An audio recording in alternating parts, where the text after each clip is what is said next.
You're listening to the Pelicans Postgame Report on the PRO Media Network for all things Pelicans. Perfect.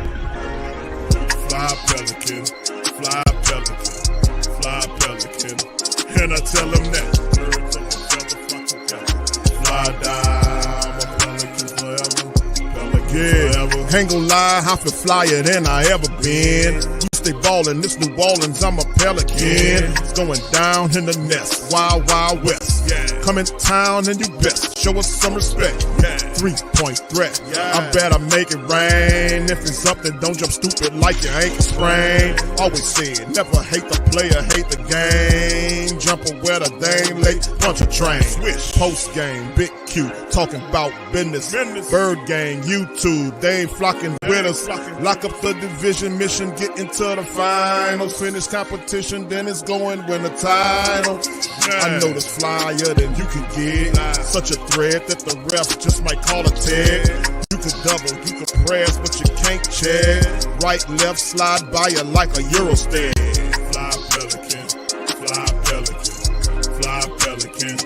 And I tell them that birds of a feather flock together. Fly down, I'm a Pelican forever. Pelican forever. And never, and never, and never, and never, and never, and never say birds of a feather flock together. Yeah, fly die, I'm a Pelican forever. Pelican forever. All right, shout out to the fam, man. Much love to the fam. Appreciate y'all for being in this installment of the Pelican Postgame Report for all things Pels. We up in this thing. Shout out to the fam. Appreciate y'all for being in the stream. And yet again, the Pelicans lose another one, fam. They go down again, 131 to 122 as DC's cooking. We snatched defeat from the jaws of victory, Q. We definitely. I told you. I told you. But hold on, DC. You're not going to get up in here with that I told you nonsense. You talked about that. You told me that there wouldn't even be a chance. You might as well not even play the game. And I said if there's the 2% chance that there is a chance, Willie Green will make sure that we snatch defeat from the jaws of victory. All right, so here we go. Pelican Postgame Report for all things Pelicans. Big Q, DC, Lex, we're in this thing. Shout out to all y'all. Appreciate y'all being in the stream. The Pelicans lose again, and they fall to 3-6, 2-3. You gotta love them sets down the stretch, huh? They ran a lot of good sets down the stretch. Oh my goodness! What's before we even talk about that? What's going on with the offense? I know that's Lex ready to. I need some help. I need some help on the defense here. I need to figure out what we got going on with this defense. We ain't got nothing going. We don't have no type of identity. We don't know what we want to do, bro. It's just hodgepodge out there. Why is everything so disjointed when it comes? Because we're just playing off of talent. There ain't no plan. Say that again for the people in the back. We just playing off of talent. There ain't no plan. You know what the plan is? Play with pace. Oh, coach, I'm tired. Run some more. No plays, no strategy. Just, play with pace. If you don't have a plan enjoy or imagination, plays and stuff, at least when you're down 6 points, you have momentum. You got to call audible. Keep the guy in who's playing with violence and trying to win a game. Like, are you high? Dog, if the man says he can play and he's showing that he's playing and he's helping leading the charge to come back to win the game, why in God's name did you take him out? I want to get hurt. He's on a minute restriction. But if you sit down, okay, if you sit down, why would you want to sit a guy down to tighten up the hamstring? Wouldn't you want to keep it loose? To keep it loose, what do you got to do? You got to move. Yeah, but then he can get hurt while he's moving. Right, we don't want to move him into injury. He will tell you if he needs to come out. You were down 6 points. You kept them from scoring. What are we trying to do? What are we trying to do, y'all? Are we trying to win? We trying not to get Zion hurt. But the thing is, he came back. Since And he's a we good saw athlete. the way he was playing. Read the flow of the game. Read the vibe. Did you all see him diving? He dove Yeah. on the floor. He was trying to win. Yes. Did you see him? He was throwing his body around, getting deflections. The Cavs were fumbling. Like, if a guy's doing that, why are you taking him out the game? Why are you taking? Apparently, he's feeling good. Okay, like he's gonna be smart. He knows that he was already having some tightness. He went back in the second quarter. It's like things like this is like, dog, come on, man. Come on. What are you doing? What are you trying to do? Zion chose violence today, man. Did y'all see his activity? Yeah, he was very active. We Very needed busy. that. He single-handedly changed the game. Exactly. Man. He stole all the momentum, and Yeah, he was Willie killed the momentum. That's big what he man in does. foul trouble. He Had him got them bleed. He had him bleeding out there, Lex. and you took him out. He was then. drawing blood. You called a And you stepped timeout. on your boy face. You called a timeout at Mhm. the 5-minute mark, right? Like Mhm. 5:42. I'm like, man, he needs They to bring him still back had their at starters in. timeout. They still had their starters in too, I think. He needed to put him back in at that timeout. He didn't. You know what when he brought him in? A minute later. A little bit over a minute. And I'm like, golly, that would have been an extra minute that we could have got more traction to tie up the game. Alvarado was hot. Mhm. So you have, okay, Zion attack. Alvarado move, shift to where Zion's moving. Get into that open space to knock down the three. You have to understand what's working, what's hot. That the New Orleans Saints use the next. You could have won. You could have won. You were down 6 and you had all the momentum. And you took out the one guy who was leading the charge. He was leading the charge. Mhm. Man, I mean, I was like, man, 6 points? That's 2 threes, guys. That's 2 threes. And then the way Zion was going in, he was getting and ones. Mhm. And look, free throws. Big Q. What was Zion doing at the free throw line? He was good. He was 11 for what, 13? Mhm. I mean, you can't feel that. You don't feel the flow and the vibe. You don't feel that. No. You have to go with that, man. I thought we were going to make a run. We just, you know what, when it came down to the come down, we couldn't make enough stops. It wasn't enough stops. Too many defensive breakdowns. Too many guys not knowing where they're supposed to be. People not communicating. And properly. horrible rotations. Because Yeah, another Not one, only that, but the Messi- spacing and some of the spacing was bad on some of those plays. it was. and no play calling. It's like, dude, Well, we already knew that was going to every guys were We see. standing around. I'm like, guys, you know what? I saw this, man. Zion had the ball at the top, right? Mm-hmm. And it's like guys could not get open. They couldn't get open. It's like Zion didn't want to play one-on-one. I think he was calling for screens, some type of movement. It's like, guys, come on. Like, we need more stuff. But that's the coach's job. Call a timeout and get the guys, run a play. Run a play, man. Run a play to get these guys to get something going. But really, I saw it. Zion needed Zion to pass it to. Because Green came up and then he rescinded off. And I'm like, man, if Zion was down low, he would have came up to the free throw line. Give him a pass, square up to the basket. But the thing is that nobody else was able to make a play. Mm-hmm. Nobody else was able to make a play.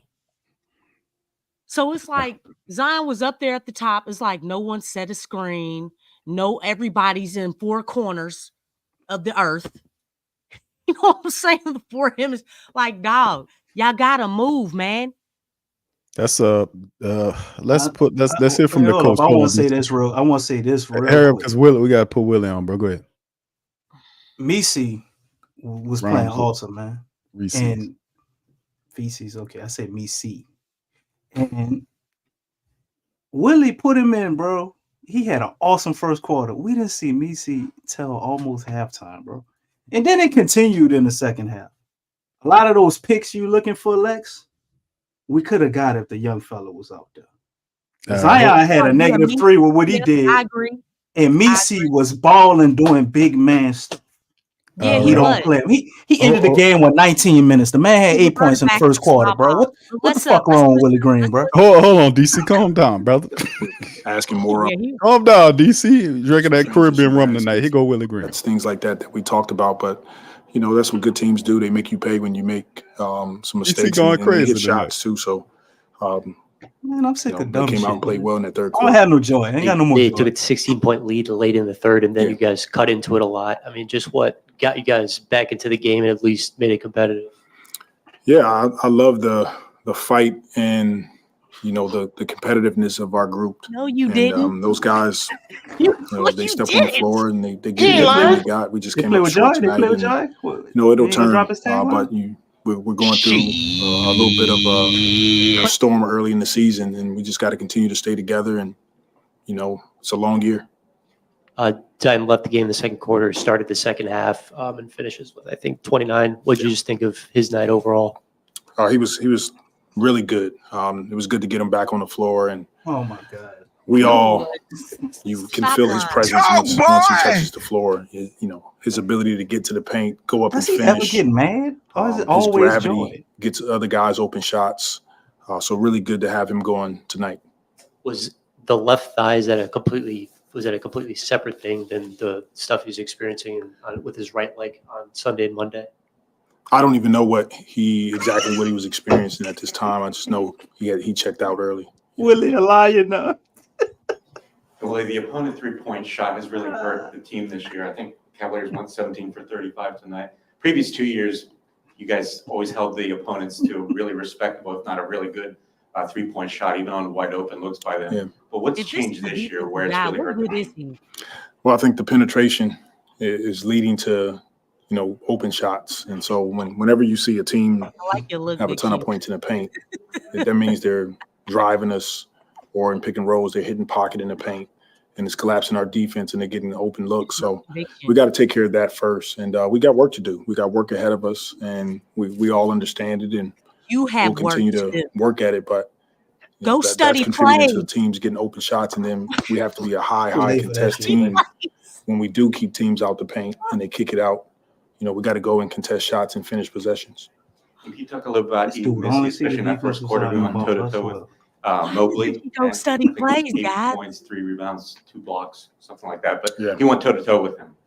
Yeah, Yes, he's been really good, especially early in the season. Seeing a young guy get the opportunity that he's getting, and he'll have some games where it's a slower game, but tonight he brought the energy, had a few He's blocks, so good. You only gave him 19 rebounded minutes. the ball well, and I think that Dumbass. his playing experience right now is going to pay off for us in the long run.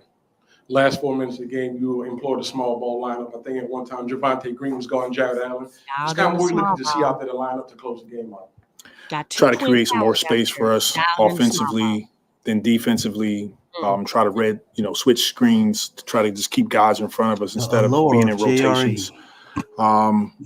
So really, at the end of games, we want to try to get to a small lineup if we can. So it was an opportunity to get a look at it tonight. Powers out there. It's going to continue. Why do you that think With Duncan Robinson. you think we got the 5 best players? No, that- he's that down hurt? into positionless basketball. That's what the problem is. These guys aren't positionless. Well, when they have Mobley and Jared Allen in at the same time, for the most part, we kept We should go bigger. one of our centers and one of our bigger forwards in the game. And then they have moments where they take Jared Allen off the floor and Mobley's Are at you the talking 5. about Zion? And we tried to look at those opportunities to go I'm more talking of a about smaller JRE, lineup Lex. for us. That's the other center. Goes to 3-point shot. That's not a big forward. So important tonight. Really, only Jose was able to get it going from deep, but the attempts still tend to be a problem. Yeah. He had 3 games this year with less than 30. I hope. Did he just call JR a big forward? Did y'all hear that?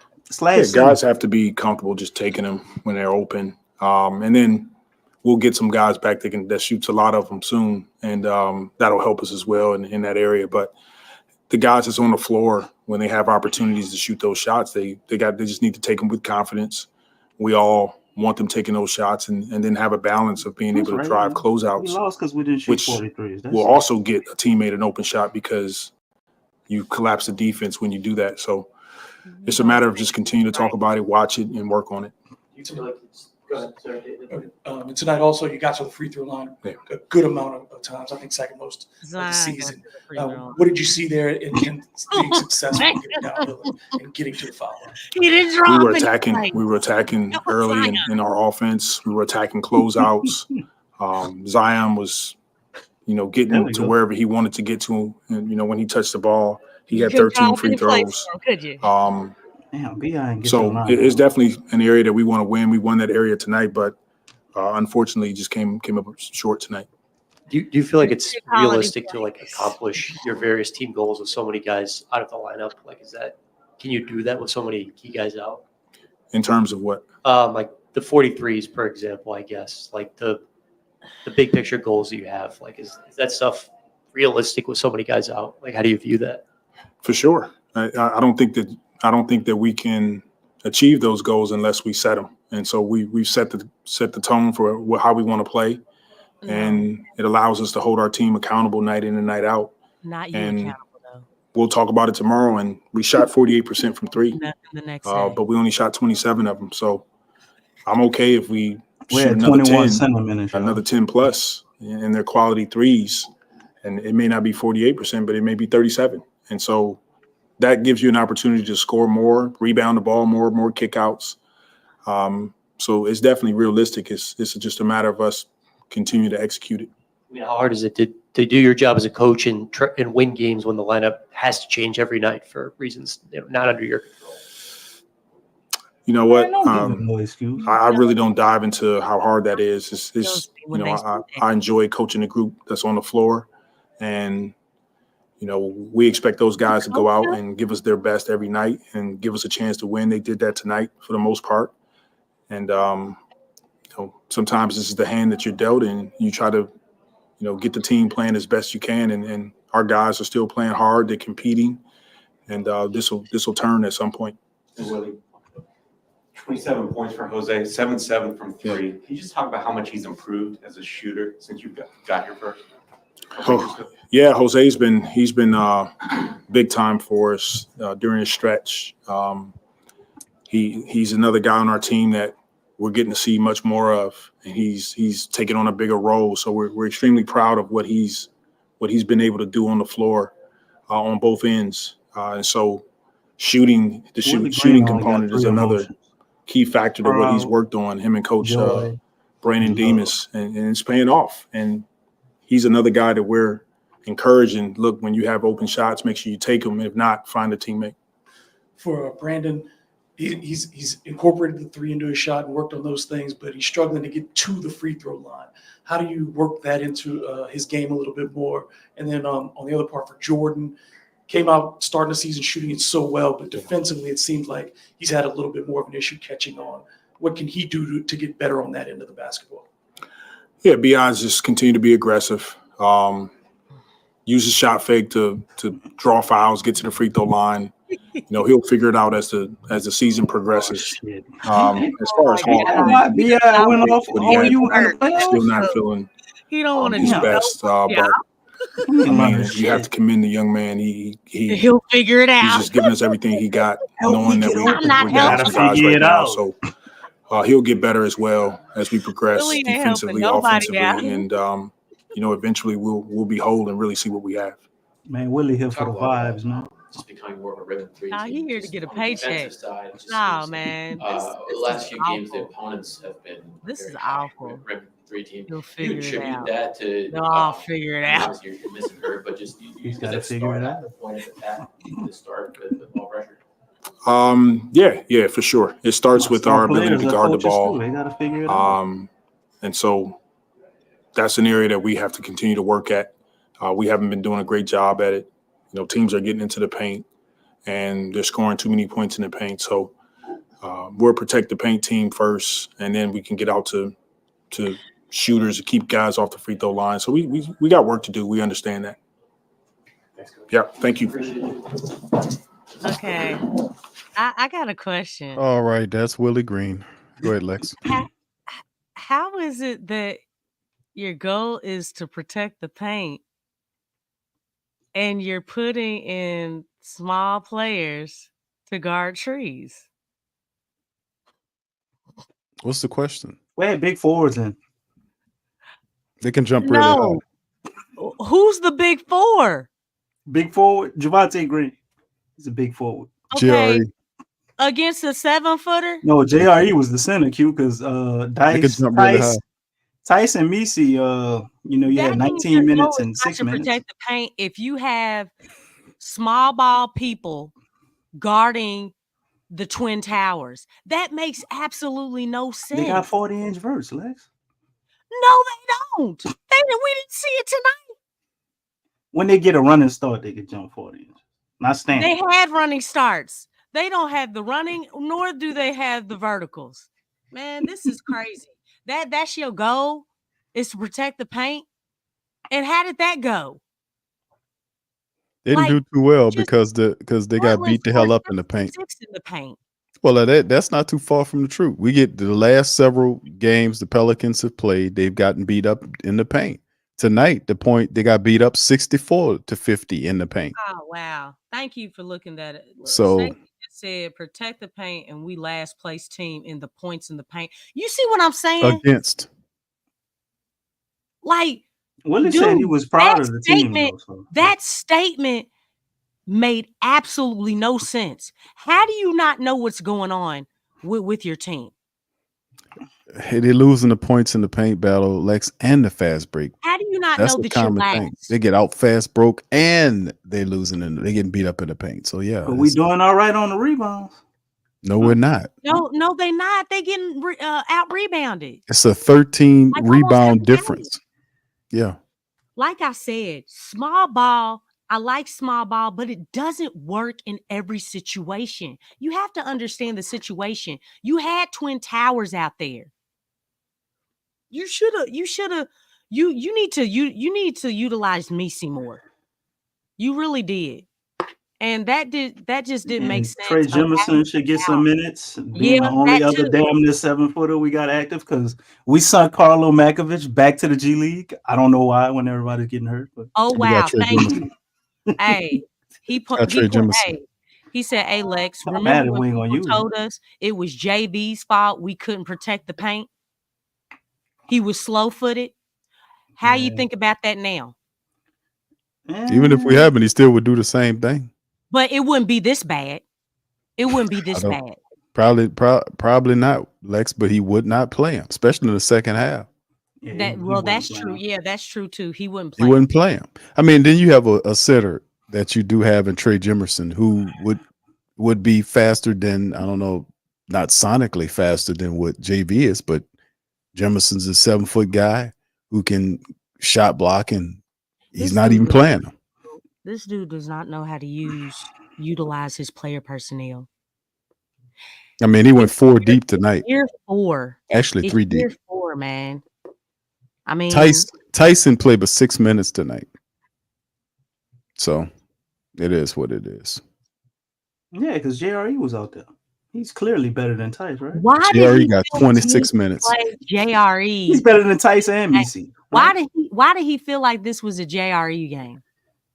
Because he's better. He's better. Javonte was even down there as well. Like that just didn't make any sense. Javonte got 30 minutes tonight.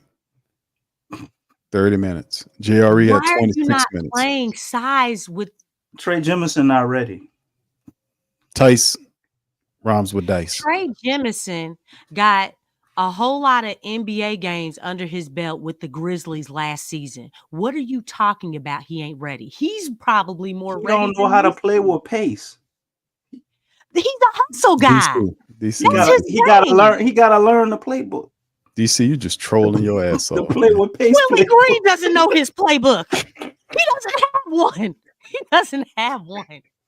Lex, what let's talking about? So they in the same boat. Trey Jemison still learning how to play with joy, Lex. Let me break up DC's comedy act right here. He's just spamming his ass off with the Willie. But anyway, let's look at. It's funny to me. I knew this shit was gonna be. I knew it was gonna be what it was, man. I said it. Man, you thought it was gonna be a blowout. That's what you were saying. It wasn't. I said we don't have a chance in hell to win this game, and I said if we do, for some miraculous reason, find a way for it to be close. Well, the thing is, Willie Green will find a way for us to lose. He will scratch and claw a way for us to lose. Because this is a good team. They're not gonna lay down. They're gonna fight till the end. Run, punch, and liar. I'm a run, punch, and liar. What? Yeah. All right, so let's hit the stats up. On right the tape here, back quick. then. Mr. Receipts. I ain't got time to listen to you right now, DC. I gotta go to work here. Go ahead, let's go. All right, thank you. All right, so here stats for the night is the Pelicans 42 of 88 for almost 48%. They were 13 of 27 from downtown for 48% for shooting of the ball from downtown. Cavs 52 of 96 for 54.2%. They were 17 of 35 from downtown, 48.6%. Pelicans got to the foul line 28 times, converted 25 of 28 for 89% from the foul line. That is excellent. 10 of 13 by the Cavs for just under 77%. They were Pelicans roughly out rebound by 13, 46 to 33. 33 to 21 as far as the assist. That's Cavs style. Pelicans did win the steal game 8-6, not the block game 10-8. They did hold the turnovers down. They had 10 turnovers with 13 points conceded off of them versus the Cavs 13 with 19 points conceded off those. But like I said earlier, the Pelicans lost the fast break battle 26-14 and the points in the paint battle by 14, 64-50. So that goes to show you. And this is Zion missed the whole second quarter for the most part. It's a common trend, though, especially over the last 2 games. Pelicans getting beat up in the paint and the points in the paint game. And of course, we transition to the individual stats. Zion Williamson led the effort, 29 minutes, 29 points, 8 rebounds, 4 assists, and a block for Zion. He was 11 of 13 from the foul line. He was 9 of 8 from the field, 27 from Jose Alvarado in 35 minutes, 10 of 14 from the field. He was perfect from downtown, 7 for 7, 5 assists, 2 boards, and 3 steals for Jose. He was putting in work. This should have been a win. 20 points for BI in 39 minutes, 9 of 20 from the field, 2 of 8 from the field, 5 rebounds, 5 assists for Brandon Ingram. He finished with 20, 14 from Brandon Boston Jr. Baby BI. He had 38 minutes and 14 points, 5 assists, 2 boards, and a block, 4 of 11 from the field, 2 of 5 from downtown. He was perfect from the foul line. Yves Missi, 10 points in 19 minutes. He had 4 rebounds and 3 blocks in the matchup. And then, of course, we went 4 deep, but really actually 3 deep if you look at it, because these guys got the bulk of the minutes. 30 points for Javonte Green. He finished with 11 points, 3 steals, and 3 boards. JRE had 26 minutes. He was 1 of 3 from the field, 0 for 1 from downtown. He had a couple of free throws. He finished with 4 points, 1 block, and a steal. Jordan Hawkins, he played 19 minutes. He had 7 points, 4 rebounds, and an assist. He also had a block. He was 1 of 7 from the field, 1 of 4 from downtown, but he hit 4-4 from the charity stripe. He was off. And outside of that, it just wasn't enough.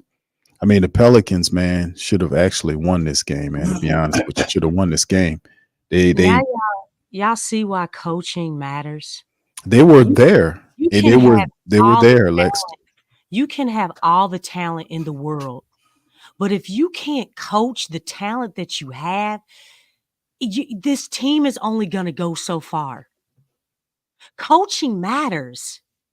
It matters. It matters. I know like a lot of people get tired of me mentioning it. It really does, because you can see it. It screams out. It screams out of the television. Like they actually could have won. They should have won this game, man. This would have been a big morale boost, especially with Zion showing up, putting in 29 points, doing his thing. And then the crazy part is when they were there, it's like we just needed stops, and more stops. And it just wasn't consistent. It'll be like the easiest breakdowns. You see a backdoor pass here for an easy layup. A guy not knowing where he is. One time it was Zion. The guy got him on a sneak layup because Zion not paying attention to the guy behind him. So I mean, it was just that like was early in the game. I was like, man, look at this shit. Then it was Dean. It was somebody who don't even attack the paint like that. right. People not people not paying attention. Said about that. They're not paying attention to what they're doing, and it's just like even Antonio Daniels missed. He's like, man, these people not even running plays. They just passing the ball and getting layups and plays off of just passing the ball. Plays, though. He wasn't talking about them. He was talking about the Cavs. he was making reference to the Cavs. They were doing a lot of back doors. Yeah, a lot of back doors. Well, that's what you're going to. The Pelicans didn't defend an undisciplined team like that, so you know that exactly. Keep saying that. Exactly. If the Pelicans, you know how you beat back doors, Lex, you got to communicate. We ain't communicating. Herb out, and nobody's picked up that role of communicating. And as you can see, the defense has took a major hit since Herb and DeJounte Murray have been out, because that's the two people who would have been really, verbal for you on defense, yelling and making noise. They're not doing that. Monty Williams is already here, Josh. His name is Willie Green. You know what I'm saying? But I had Jay Carvello's comment up there because it piggyback off what Lex was saying about coaching matters, and I think that's a major thing of what we're seeing. Coaching mattering the most with us, because we knew Willie Green wasn't going to run no hell of a strategy offensively. He was going to be leaning on DeJounte to try to implement some different stuff. And the fact that he still cannot put the best players out there at the proper times, at least. I'm like, God damn, bro. If you're a motivational guy for the game, you can't do nothing right there. He can't motivate now. The vibe and flow of the game, and he doesn't have that. I ain't never seen a coach. Like, I was thinking about this too when I saw Jay Carvello's comment. I thought about this earlier. You know how you'll have players, they go off, right? And a coach might leave them out there for the whole entire half. Yeah. Not let alone a quarter. Whole quarters a lot of times. The whole half. Have we ever done that? Ever in a Willie Green era with Zion? No, because he sticks to the script. He doesn't call. He's like a robot. Has Zion ever played a whole quarter without being taken out? Yeah, he has. I think like once, but it's like I don't even remember when that was. But I know he's at least done it once. Damn. I know this one thing though. Every time the Pelicans have played Denver in the third quarters, when they were down against the Pelicans, they would leave Jokic in for that whole third quarter, and the team would come back. They always do it. I'm like, wow. Did he notice this? Does he notice that Jokic is staying in the game the whole time, and yet you're still, subbing out so-and-so? Yeah, this is very interesting, man. This was a win right here. This would have been a really good, solid win for the Pelicans. They had this one, man. It's just, you talk about offensive firepower. The other day we talked about, and a lot of people believe they didn't have enough offensive firepower. It just comes down to like playing smart, man, like the fundamentals. Like they actually have a pretty decent they were pretty excellent from the foul line. They had like 20-something free throws. I mean, like 20 points on the free throw line. Yeah. But the stops is the thing that's really concerning. Like we just needed a few stops, and it wasn't something terrifyingly hard to do. It's just the Pelicans' inability to communicate and just to pay attention to what's going on. These easy, they're unprepared. It's just, I don't know what to say about it, man. I don't know what to say. It's like, okay, you struggle offensively. That's one thing, because you can say, okay, that's not the guy's forte. But if his forte is about defense, then this shouldn't be happening. Like the breakdowns, these easy breakdowns we've seen that happen with the defense, that we couldn't even get the simple stops. I mean, you got Jose Alvarado and BI coming down in rhythm hitting 3-pointers to keep you close enough to make a run. Then Zion gets in the game. He starts bully balling these guys. But then that's all wasted away because they can't do nothing defensively. You can't go bucket for bucket. You got to eventually create some stops while you score. They couldn't even do that. So it's just ridiculous. Then there was the 14-point run that Cleveland had in the third quarter, like unabated. So I mean, I don't know what to say, man. If you're Willie Green and your forte is the defense and your defense is breaking down, you can't say, I guess we can, but I really don't want to say, okay, because DeJounte, who just got here, is not in there, or Herb Jones, who's been here, but he's hurt. The defense turns super dumb. We got some that has to translate. You can still draw up plays, man. I mean, we can sit here and be like, oh, well, we lost because we don't have this person. When are we going to stop doing that? Like, dude, that's the 1-2 step right now. Stop negating your job description and putting it, oh, well, they'll figure it out. What type of crap is that? Can you imagine this team that has a coach that actually helps them, like, win the games and not just say, I'll figure it out? Like, dude, that makes this team that much more stronger. When you help your team and stop sitting on your behind and twiddling your thumbs. Like, look, Willie Green's got stuff he's talking about accountability.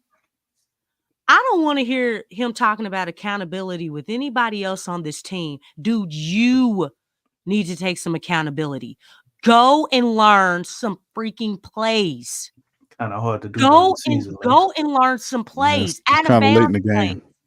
He's supposed to do that over the summer. He needs to do it now. You don't stop learning. Take some of the plays from the other team. They're running them right in front of you. He's not watching that. He's just looking at defense. Film. He claims that they watch film, right? Let me tell defensive you, film. That is a daggone lie. That's a lie. You're not watching film, because if you were watching film, you would see those stellar plays that the opponent team is running. Why are you not copying those plays? He looking at the defense when you see them plays, Lex. He's not looking at what the offense doing. He just wanted to focus on the defense. So it's not a copycat. The defense wasn't working, right? Mm-hmm. The offense was just based off of talent. Zion was just going in, bully balling, all that stuff. Alvarado, throwing up a prayer, going in. You're not doing anything on defense. You ain't doing anything on offense. Okay? Ain't nothing happening but both things. But the one thing that you do have going, the one thing, you just want to throw a wrench in it. You're down 6 points.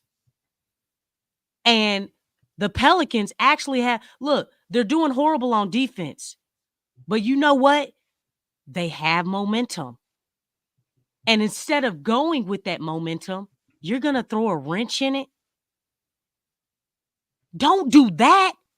The defense ain't doing nothing, and you can't call plays on the other end. Why would you throw a wrench in the momentum? The one thing that you do have going for you. Make this stuff make sense. The math isn't mathing. It really isn't. It doesn't make sense. Yeah, it is not. It doesn't make sense, man. A lot of the stuff that I've seen tonight with Willie Green, it's just very concerning. This should have been a win. This should have been a big. Cavaliers should have been 8-1 tonight. The Pelicans shot enough threes. They played well enough offensively to be able to contend with this Cavalier team. They were physical. It just, when it came down to the come down, the Pelicans just was their high IQ defensively, and even sometimes offensively wasn't there to match up. And then you got Donovan there, and when it was time for him to step in there and do what he needed to do, he does what Donovan Mitchell does. Got in there and closed the damn game. So man, another. Let's be real though. It's how. No, DC, let's be fake. I thought we was being real this whole damn time. Shit. Well, you say some fake shit, but let's be real. It's how we lose. Let's be realer. Not the fact that we lost. You know, because we didn't expect them. We didn't expect them to win this game, right? Yeah. Hold on, DC. DC, I'm sorry to cut you off. I'm sorry to cut you off. Here's Zion Williamson. Here we go. Somebody ask him about the injury, please. Appreciate you.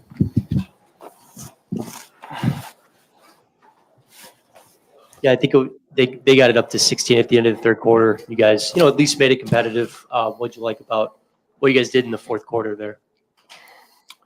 I like the energy we had, but if we want to win games, especially tough games like this, we can't have no slippage in any quarter like we had in the third. And I can't have 4 turnovers like that. I have to get my turnovers down. Been having a lot of them lately. Is your left leg okay? Yes, sir. Just had, to my knowledge, yeah. Had a little scare, so I went to the back, make sure it was straight, and when he said I was straight, went back out there. Is the sort of stuff in the right leg, did that pop up at the Indiana game, or is there something you've just been managing the whole season? It just kind of popped up. Took precautionary measures, and that's dealt with. Just keep working on my body and just maintain. Brandon Boston's been able to come in 4 straight games, double digits. What have you seen from him? What do you make of this game and his contributions?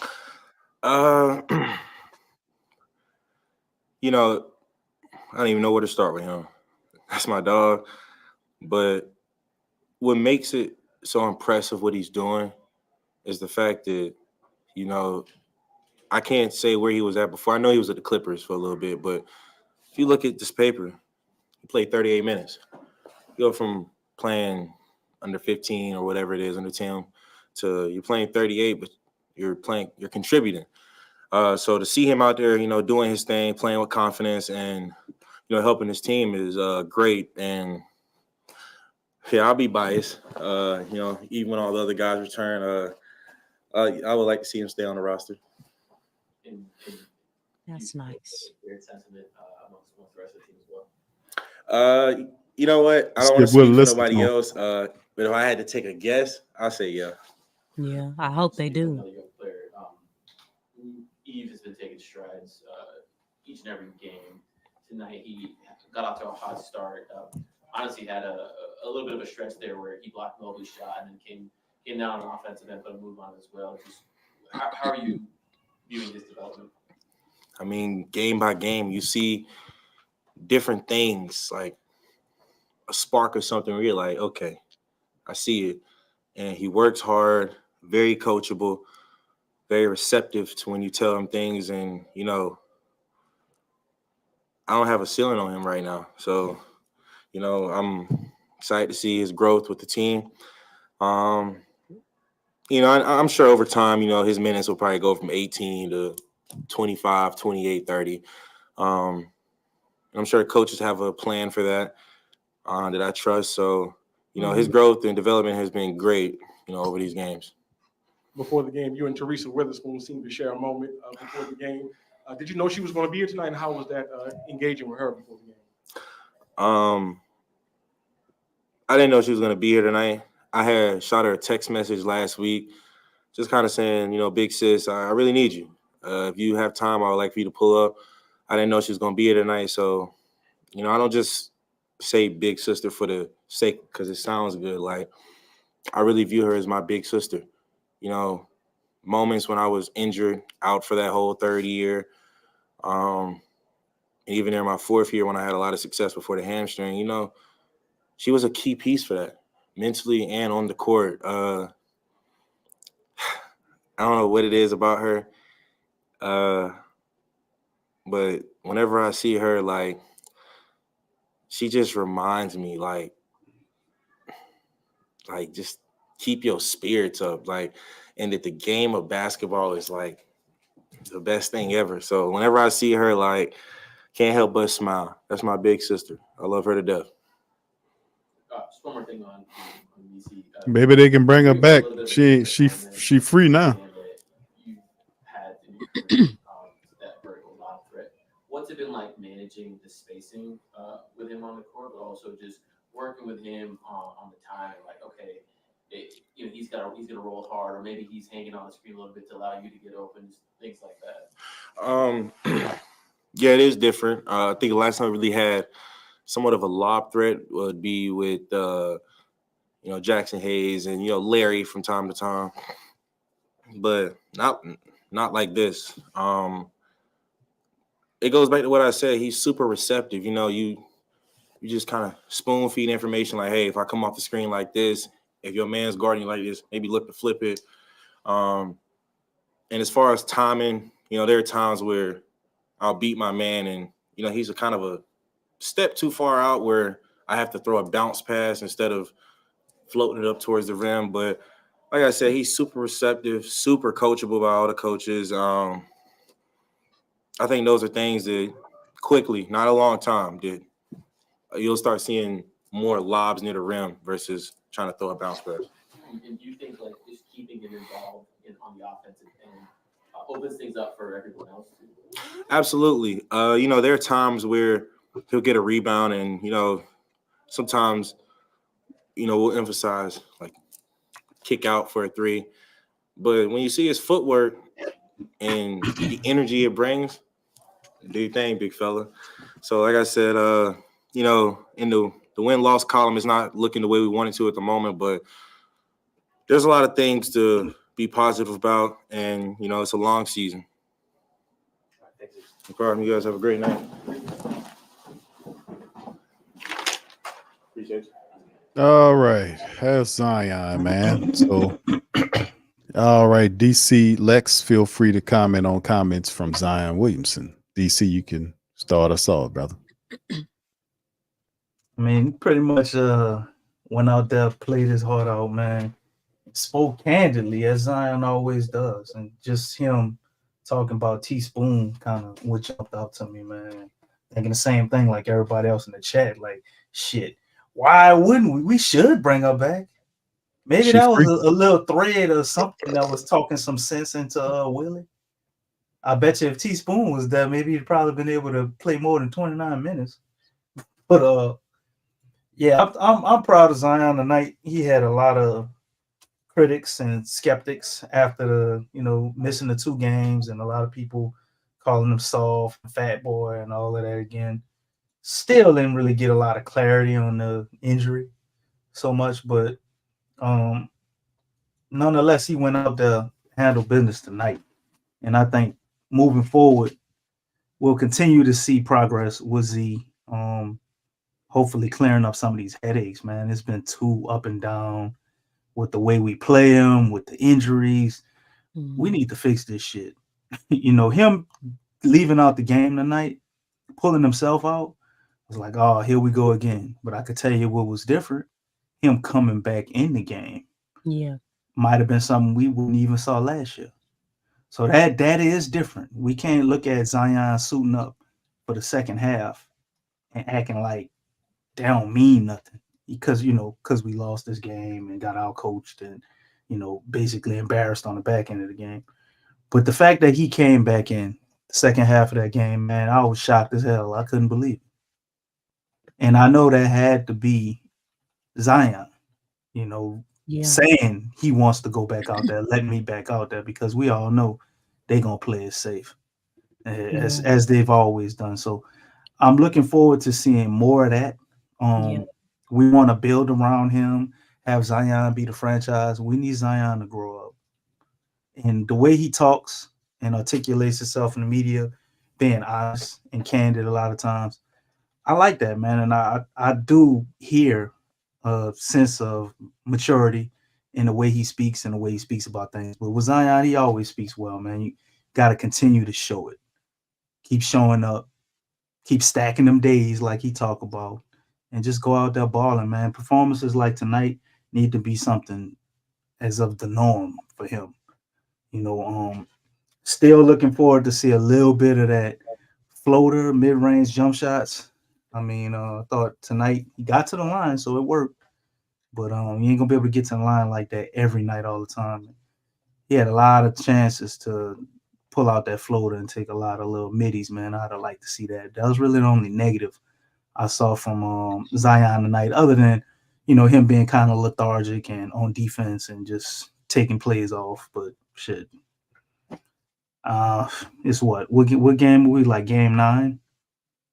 Zion got to play himself into basketball shape, and he's been in and out of the lineup, so I can overlook that for now. But great game by Z, man. Shout out to him. Hopefully he can build on this and go on a run to where we can get back to winning some games. Because the only way we're gonna be able to win is we're gonna have to play on the back of Zion and Brandon Ingram.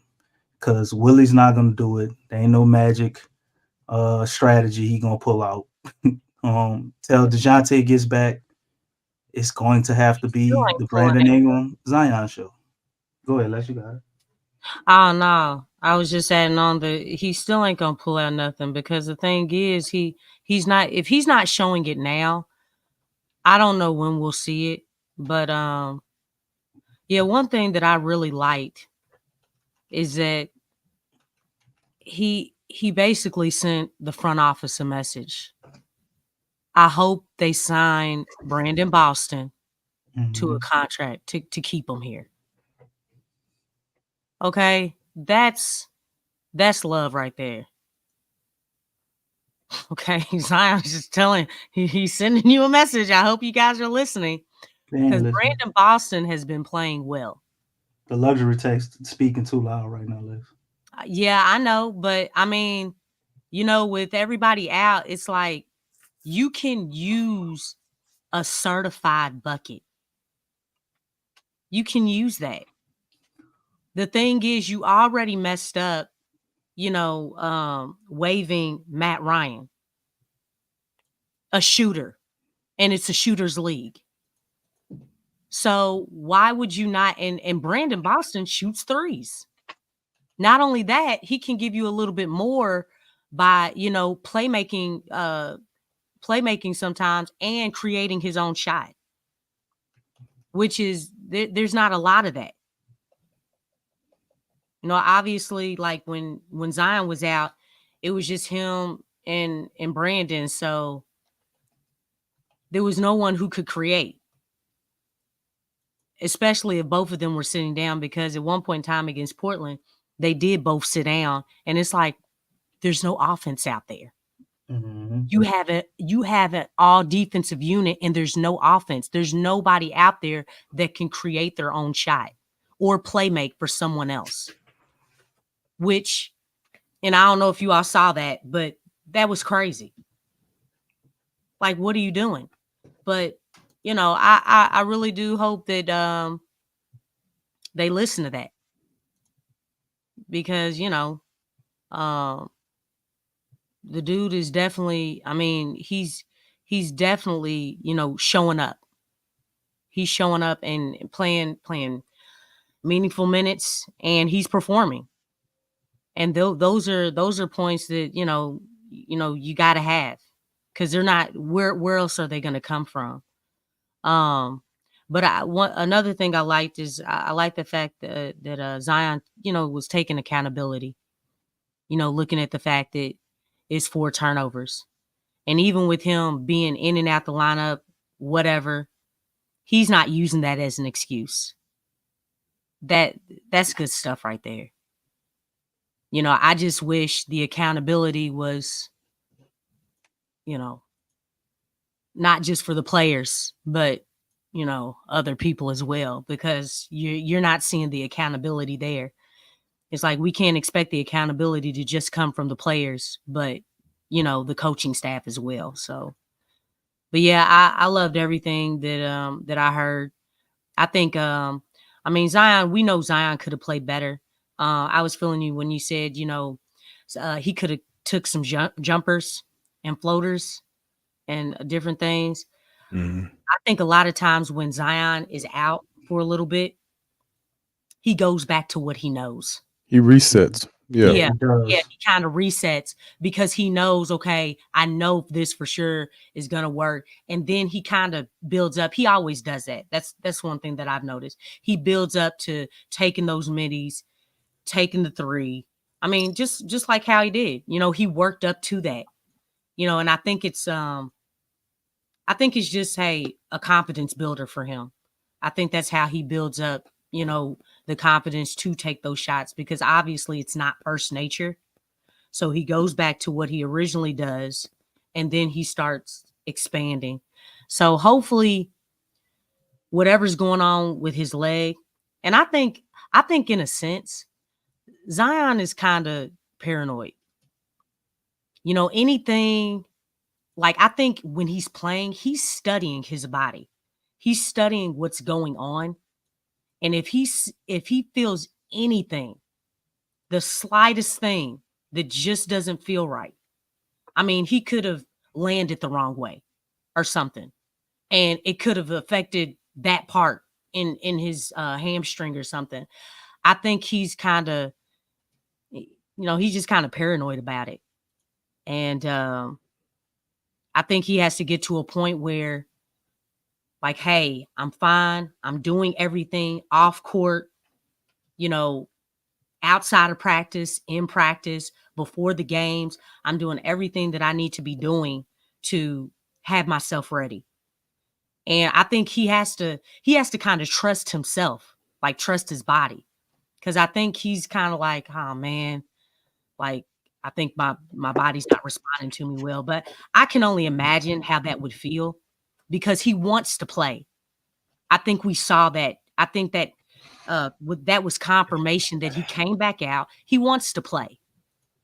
So that throws any of that other stuff out the window. But I think he's like, I got to stay on the court.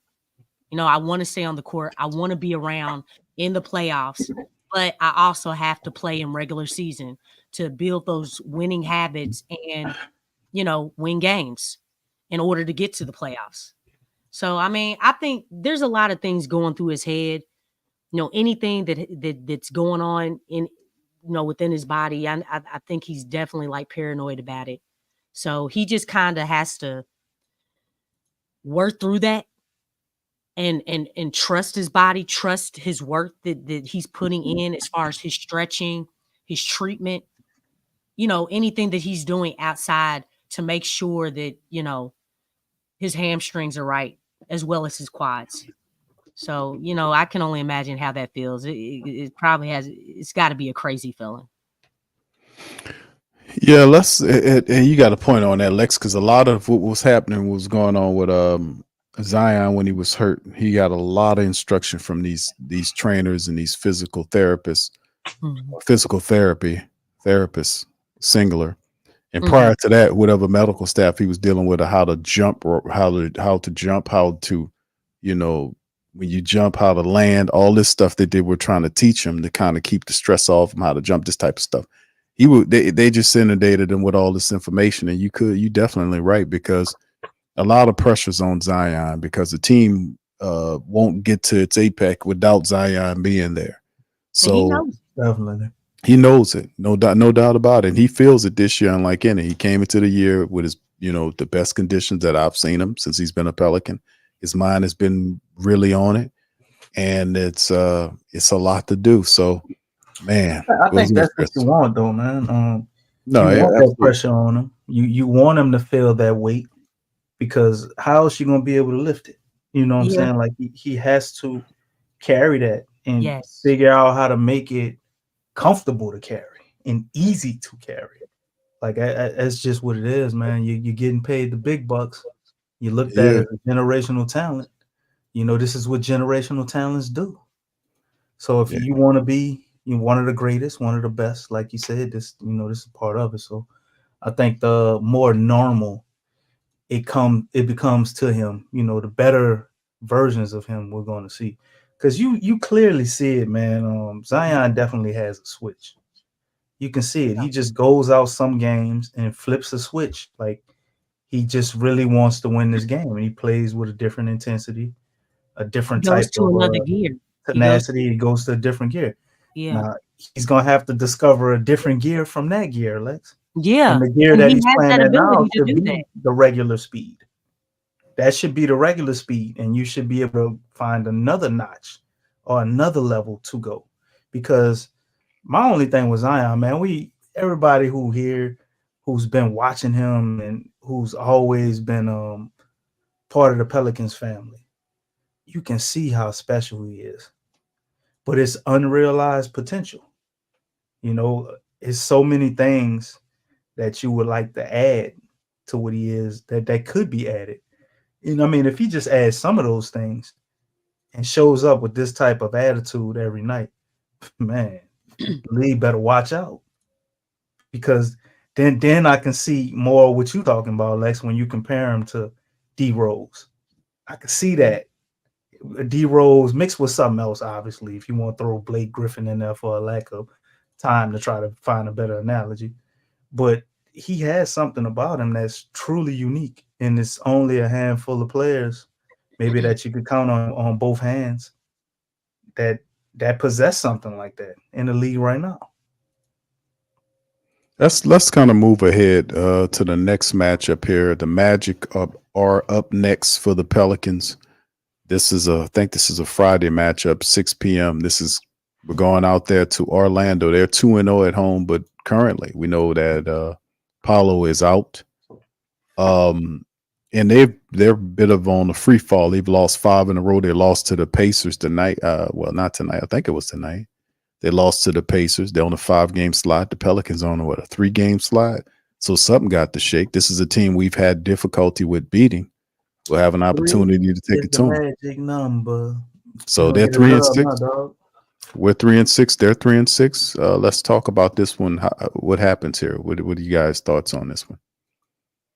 I think the Pelicans can get this win. If Zion, because obviously the Pelicans are on a losing streak, and I know that Orlando is too, but we have a Zion. You know what I'm saying? And so I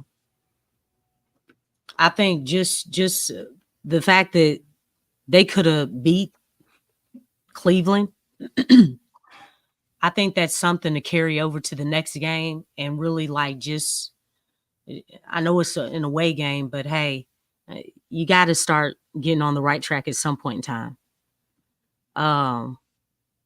Obviously they're undermanned. They're not playing the same. They're dealing with injuries. But again, you know, I don't think they have an answer for Zion. I think even when we played them in preseason, they actually did well against them. Yeah, we did. We looked awesome against the Magic. Yeah. So, I mean, and I know that's preseason, but, you know, just based off of how they played in that game, I know it was just one game. I know, like, their defense is wacky right now, their offense, but something's got to give. I guess I'm just kind of like in a optimistic mode, but definitely they got to come ready to play with a lot of energy. They're coming off of a loss too. So when they look on the schedule, the Pelicans lost. They're probably, you know, thinking the same thing. This is a great way to change things around. Well, somebody's going to be changing it around. And the Pelicans need it to be them. It's like, I think in this game, it's going to come down to who wants it more. Because both teams are coming off of losses. But,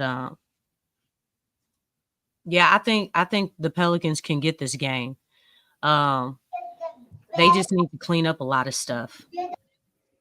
All right, Lex, hold on just a second. Let's hear something. Thanks. Here we go. Thank you. That's really good right there. Yeah. We're gonna be quiet, okay? They're gonna ask Daddy some questions.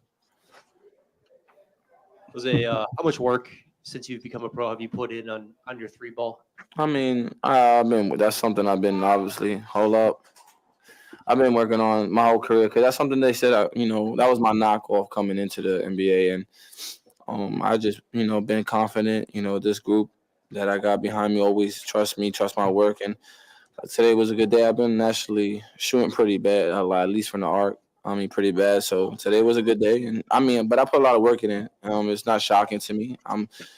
It comes to like this, just stay solid all the time.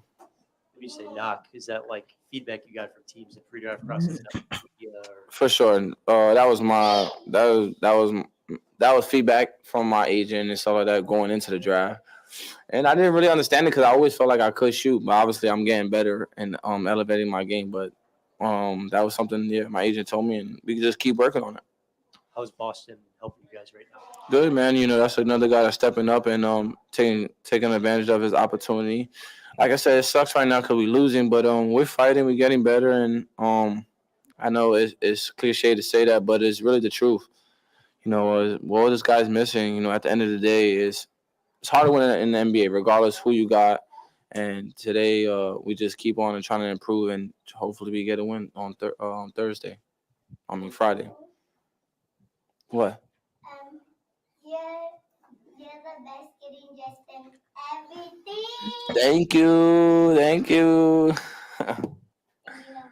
No, wait. We'll say that for later, okay? No. Okay. All right, okay, dude.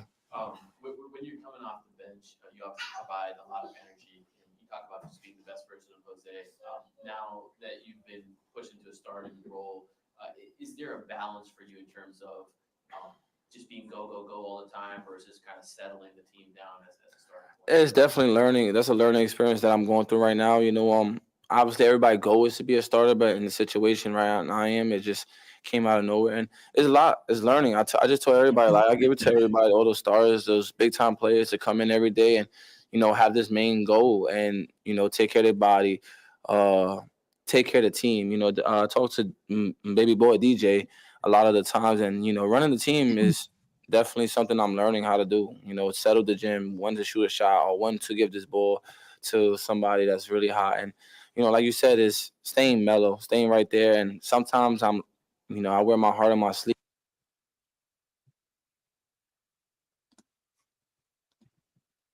And I think that's a good thing for me and a bad thing in the sense of, just who I am. But today, moving forward, just got to stay solid. Coach always been telling me, just stay right there. Shots are going to fall, shots are not going to fall. Just be Jose, and, hopefully we win the game. How do you manage the edge, which, does you a lot of good, but you said there's a other side to it? Yeah, that's the learning process right now. And, it's crazy because I've been in the league for 4 years, right? But I've never been in the situation that I'm in right now. I think every year taught me something different. And, like I said, just trying to be solid no matter what. Because at the end of the day, I didn't make it to the NBA about making shots. I made it to the NBA about my energy and how I could affect the game defensively. And, obviously I did develop an offensive game. But, if I stay right there, the offense is going to come itself. Eve had a quick start, eight quick points. Obviously, he had a stretch where he blocked Evan Mobley, came down to move on. How important is it to keep him involved on the offensive side? It's important. He's a rookie. It's like, and he's young. Like, he's a true young rookie, and he just he's getting better and developing, and also just learning how to play with us. It's hard. Coming in when you have Z down there, and then he's improving though. Like I said, defensively he's gonna be perfect for us. Offensively, he's getting there. He's getting there. Really, he's gonna be there too. What's his lob threat do for you? Just as a guard, likes to probe the paint, get into that floater range, that Tony Parker range. It opens up a lot for me because at the end of the day, either I'm shooting the floater or if they help too much, I got somebody that I could throw a bad pass or a good pass. He's gonna make me look good. So and like I said, as we keep playing together and developing, we're gonna improve. We're gonna improve with each other. Appreciate it. Thank you. What's up? Talk to me. Can I do it? Yeah. All right. I'm gonna ask you a question. Come on. I'm gonna ask you a question. Come on. Yeah. All right. How you doing? What's your favorite color? Pink and purple. Oh my God. And is your daddy good in basketball? Yes. Oh, that's and the I daddy's dribble girl. too. Oh, so you're good in too, right? How many Yeah. sisters you got? 3. 3. You got 3 Including girls? you, right? Yeah. Damn, Jose. And you love mommy and daddy? Yep. Kept going. I bro. left the whole family. All right. Thank you for answering all the questions. Love you. Love you too. Oh, that's too That sweet. was overload cuteness. Yeah. All right, let's go back. Shout out to Jose Alvarado, man. He had an Yeah. awesome game. 7 threes, bro. he played his heart out tonight too. We definitely didn't lose because of him. Without Jose, this was a blowout, dude. It's a blowout without Jose. But you know what Antonio Daniels said when he met with him? He told him that he needs the Puerto Rican or the Puerto Rico version when he played for them. He said he needs that version of Jose Alvarado for the Pelicans, and he responded in kind with a hell of a matchup tonight. That's why I was like, man, Jose gave him that extra offensive explosion that could have really helped. It'd have been cool to see we get more than 7 from Jordan Hawkins, but sooner or later your shooters do cool off. But yeah, but anyway, Orlando, back to Orlando. The Orlando matchup, man. This is a team that's always giving us problems, right? And we saw a little glimmer of hope in the preseason when we had DeJounte out there, Zion. Everybody was healthy except for Trey. So I'm actually a little nervous about this matchup now. With no DeJounte Murray, does it revert back to what we've seen consistently last year?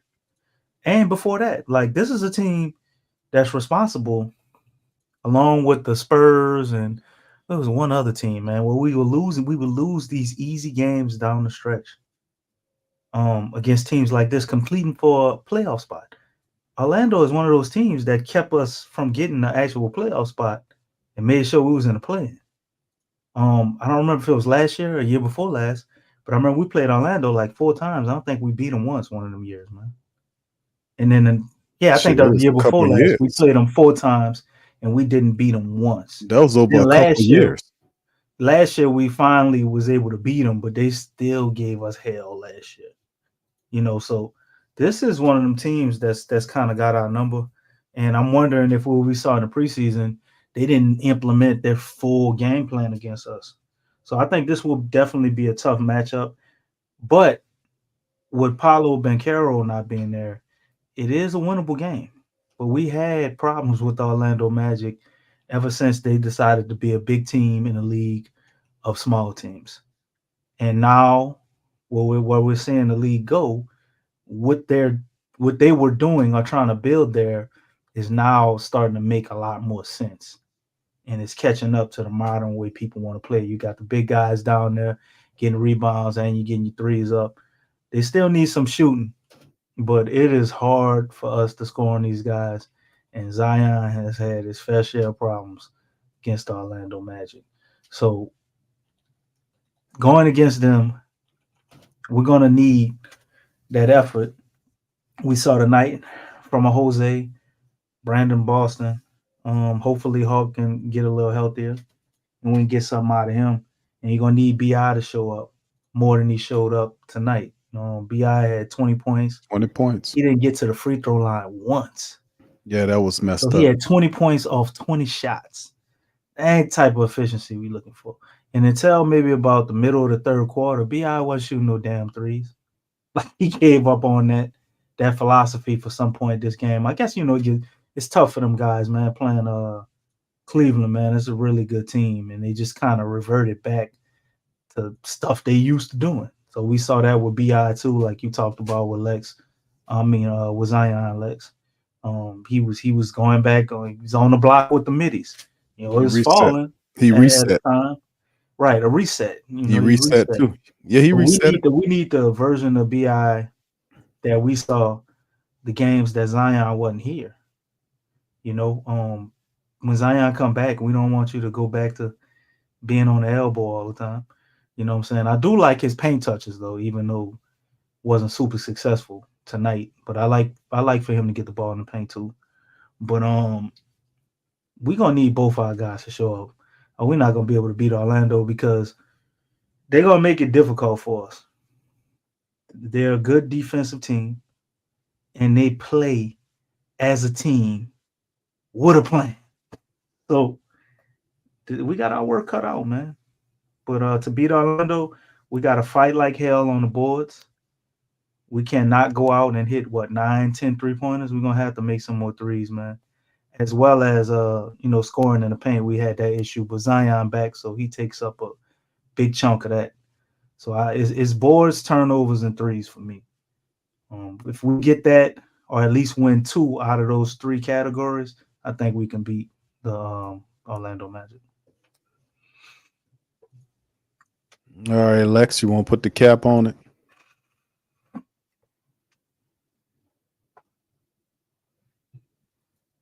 Lex? You're muted. Yeah, I muted. Yeah, We just lost the third quarter by 11. Stacy, I don't remember the score. We lost it by 11 points. I remember that. Oh, he said the 40-29 Cleveland way. They had a 40-point quarter. Oh, yeah. That's right. Yeah, that's crazy. Yeah, anytime they hit 40. Yeah, they went on a 14-0 run in that quarter. Quarter, and we saw this from last season. A lot of times that always resulted in a loss. I don't think when the opponent team has scored 40 points or more, I don't think the Pelicans have ever won those games. Especially in the second half. We're not a very resilient team in the second half. Yeah. We don't do a lot of coming back in the second half. No, that's why this team, you got to be a front running team. That's why I say energy. You got to come out with the right energy, because if they're playing behind, going into the third quarter behind, and then it's like teams just get that second win and start taking off. You're climbing out of that hole. You're trying to climb out of that hole the whole time. And by the time the end of the game comes, you don't have anything left to, in the tank. You don't have that other gear. I think that really collectively, this team doesn't have that. They don't have that other gear or gears, like other teams may have. So that's another thing that doesn't help. But yeah, the Pelicans, they need a win. They need a win. I just hope Willie Green, I hope he's more accountable, because it's like, dude, you cannot keep saying, Brandon, figure it out. Zion, figure it out. The rest of the team, figure it out. You can't keep doing that. Ain't playing figure it out, huh? It's like, dog, so what is your job description again as a head coach? You ain't helping nobody out. To motivate, Lex. No, he's not doing that. He's not doing that. Do you see his body language? Do you see the way he's talking? There's nothing motivating about what he's saying. Well, if somebody keep telling me to play with joy, I eventually might start playing with violence after we lose like that. Take that joy and shove it up, his stuff. stuff. It's reverse psychology. No, he doesn't even understand the meaning of that. But I mean, the thing is that you cannot continue to abandon your team.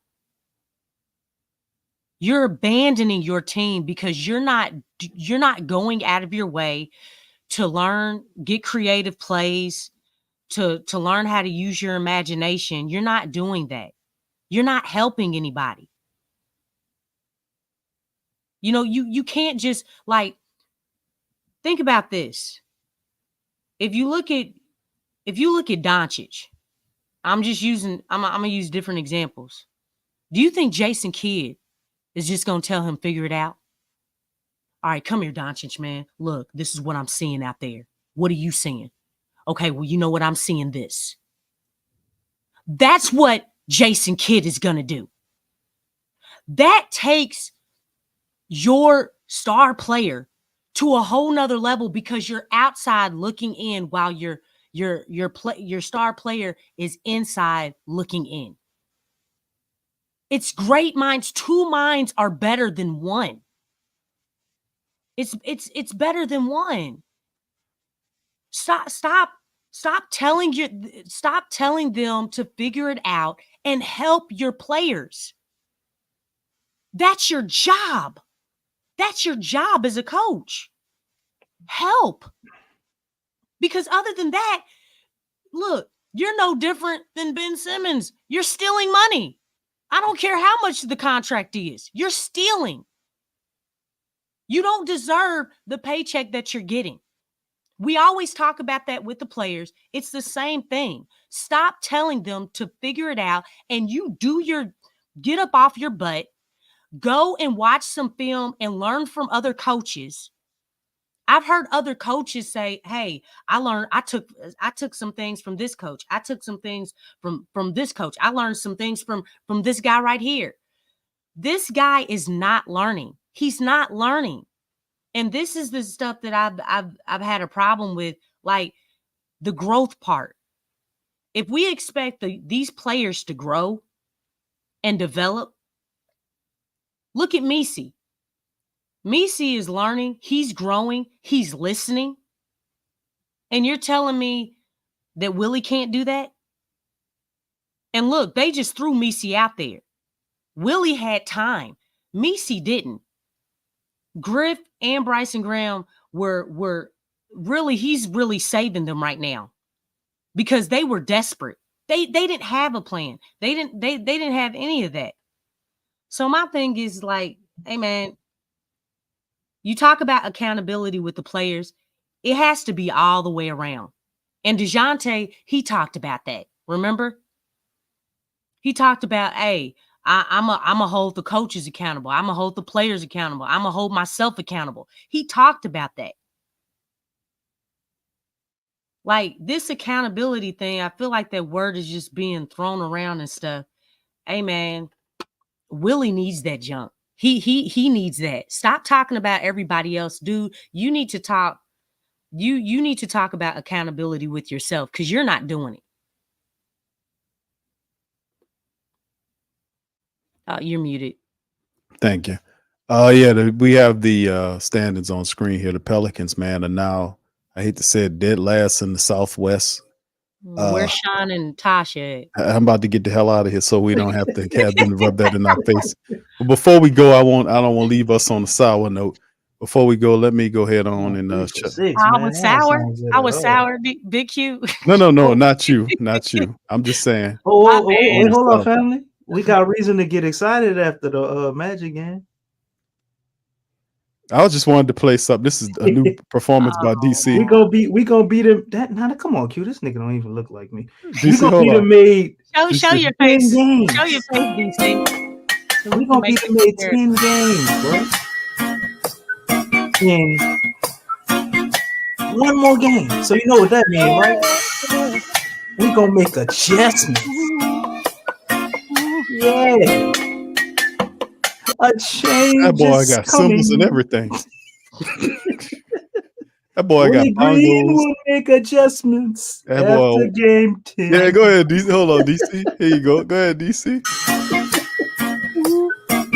He has a plan.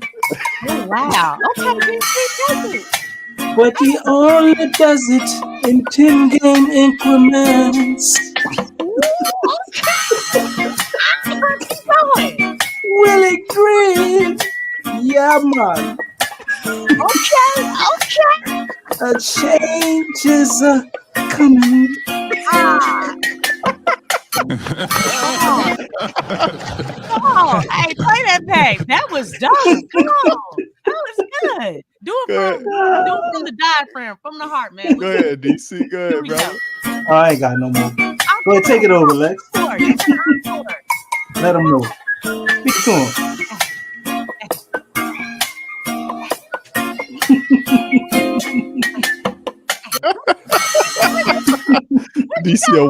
DC a one man band, boy. I got a high hat on there and everything. Everybody was doing it, man. Boy, got a symbol on that bitch. Yes, look, Slim said DC. Got percussions. DC said, come on. Got the snare and the tom. Yeah, that boy got it all. And he whistling. Man, this is beautiful, man. With sunglasses on. He cool. DC the truth, man. Shout out to DC, man. All right, anyway, fam. All right, appreciate y'all for being in the stream tonight. I think you racist, you. You think anybody would come on, DC. Fairly lighter skinned. Well, actually, he kind of like your complexion. No, he's not, brother. You must be colorblind. You're not as dark as you think, bro. All right, DC. Thank you for that. Why are we talking about complexions here? That's DC. DC's crazy. Dang. That man might be darker than you, Q. All right, see, DC. Hey, Stacey, I feel you. I mean, I think that's his bicep or his bone because he ain't really got no muscle on there. Yeah. But his bone about the same color as your face. DC is crazy. Seems like you got to keep moving on with Willie, though. You look a little darker than you, Q. I think you need some sunlight, bro. You've been in there reading too many damn books. Yeah, sometimes outside. Sometimes you got to get it in, bro. You got to take some of these books outside, brother, and read them in the sun. Well, yeah, hey, you got the answer, bro. Take your hat off too. You might not get enough sun in your face. And I got my headset on here, man. You know. Huh? Anyway. Hey, Big Q, can you cut that part where DC was singing and maybe make a separate video and post it, and so people can see? I sure will. I heard some riffs up in there. I'm like, okay, DC now. He can't sing, but he can croon. He a crooner. I don't know what that is. Hey, he was slanting on some of them notes. I heard it. Stacey say save a spoon. All right, so anyway, Spoon Man plan to bring Teaspoon back, man. We go. Instead of teaspoon, D-spoon, DC spoon. All right, so anyway, man, listen, with that being said, we're going to get out on that, Actually, man. He look more like you than me, Q. All right, we're going to be back Friday. That's what you look like if you shave your beard. If you shave your beard up, you look just like that. You put some glasses on. John Legend. You look more like you. Come on, let's play some John Legend so you can sing, Big Q. Come on, man. I ain't got nothing queued up. I gotta go find that. He ain't gonna do it to himself. We're just ordinary people. Got one song. That dude got one song, man. One damn. Yeah, I was trying to make fun of you. I was like, man, god damn, wait, I don't know all I know is I'm ready to go, and that ain't even his song. And then he got Ordinary People. What else he got? All his songs sound alike. I know. I don't know. Yeah, I mean, but you know what? I like how you try to throw everybody off. You know that's your goddamn song. The dude can write though. Have y'all seen Jingle Jangle? No. What's that? Oh man, that's a Lex is a singer. She knows all the singing movies. That's what that is. You are so funny. What that is, Lex? Hey, but for real though, like you don't see a lot of movies like that. It has Michael. Is it Michael Keegan Key or Keegan Michael Key? I always mess up on that man's name, but he's in there. Oh, it's like it must be like a musical. That's probably why I don't be watching musicals. I mean, it's a Christmas thing. Don't y'all got little ones? Sit down. DC don't believe in Christmas. They don't have a lot of as far as with us, they don't have a lot of movies like that. But that movie's tight. And the girl who played the voice of Princess and the Frog, I don't know if you heard her. That girl can blow. Okay? I know who you're talking about. She's in there, and golly, what is his name? He had the eye surgery. Big dude. Can't think of his name. Forrest Whitaker? Yes, thank you so much. He's in there too. That's a lucky shot. Lucky guess. Hey, you know what? You know how we work. You know what I'm saying? Yeah. Look, the one guy, he dark skinned, got the little eye. You know what I'm saying? Who beat him? Him. Look, we be getting them folk. We be getting them down fat. All right, Stacey, I'm gonna pull that up. What? All right, we about to get on out of here. So listen, I appreciate y'all for tuning in here. We're gonna holler at y'all on the Friday stream, man. We'll open up the phone lines. Shout out to y'all. Appreciate y'all. Much love. J Black says John Legend on Epstein flight logs. Along with Crispy Teigen. Who's Crispy Teigen? Is that Keenan? Is that the same dude? A lot of them dudes on them weird flights, bro. We know. They haven't Trump claim he gonna release the flight log. They've been saying that shit for like 3 years though. I mean, I thought they already released names. They holding some. They say names, but they ain't officially released the. DC, quick question for you, brother. I want to ask you this, bro. You know a lot about. I'm pretty sure I don't know the answer because it sounds like a dumbass question. But go on. Let me ask you this: what was the inspiration for the song "Red Red Wine"? I don't know. See, I knew it was a stupid ass question. Okay, I just wanted to know, brother. Dang. I like the timing of it. I knew it was gonna be a dumbass question because y'all see this? Your boy's on there. No, it's name. Marley Marl made that up, man. Making Loomis name on it. Hey, you never know. Name on that goddamn, bro. These people trying to get Loomis out of here at any cost. Huh? You put him on the Epstein flight. Marl made that up. It's his name. Hey, you know what? It might be true. Hey, I mean, he might have went with the Archdiocese, bro. Who that was? Gal paid off the Archdiocese. Him and Mickey might have went down together. Yeah. You never know. Along with Diddler. All right. You know that DC. That's DC knows Gene Deal. That's his. He knows that guy. Yeah, I know Gene Deal. I do a podcast with him every day. All right. So shout out to y'all. Appreciate y'all for being. Go ahead, tell him about when you was bodyguard for Big. Appreciate it. Puff. I said, You go enjoyed Puff. that encore by Go get in the car. He didn't do an encore, but if you all enjoyed that song by the very own DC, who also acted in One Love, hey, press that like button. Wait, what? Press the like button for DC. DC talented. He brings us a lot of laughs. You really will appreciate it. Winning cream. Yeah, man. Has a plan. Yeah. All right, we out of here. We out of here, man. We're gonna holler at y'all on Friday. We'll open up the phone lines then. Much love to the fam. And go Pels. Peace. You're listening to the Pelicans Postgame Report on the PRO Media Network for all things Pelicans. Perfect. Fly Pelican, fly Pelican, fly Pelican. And I tell them that birds of a feather flock together. Fly down, I'm a Pelican forever. Pelican forever. Ain't gon' lie, I feel flyer than I ever been. We stay ballin', this New Orleans, I'm a Pelican. It's going down in the nest, wild, wild west. Come in town and you best show us some respect.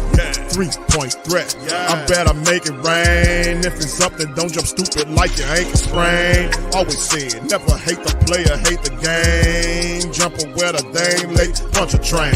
Post game, Big Q, talking about business. Bird gang, YouTube, they ain't flocking with us. Lock up the division mission, get into the finals. Finish competition, then it's going win the title. I know this flyer than you can get. Such a threat that the ref just might call a tag. You could double, you could press, but you can't check. Right, left, slide by you like a Eurostep. Fly Pelican, fly Pelican, fly Pelican. And I tell them that birds of a feather flock together. Fly down, I'm a Pelican forever. Pelican forever. And never, and never, and never, and never, and never, and never say birds of a feather flock together. Yeah, fly die, I'm a Pelican forever. Pelican forever.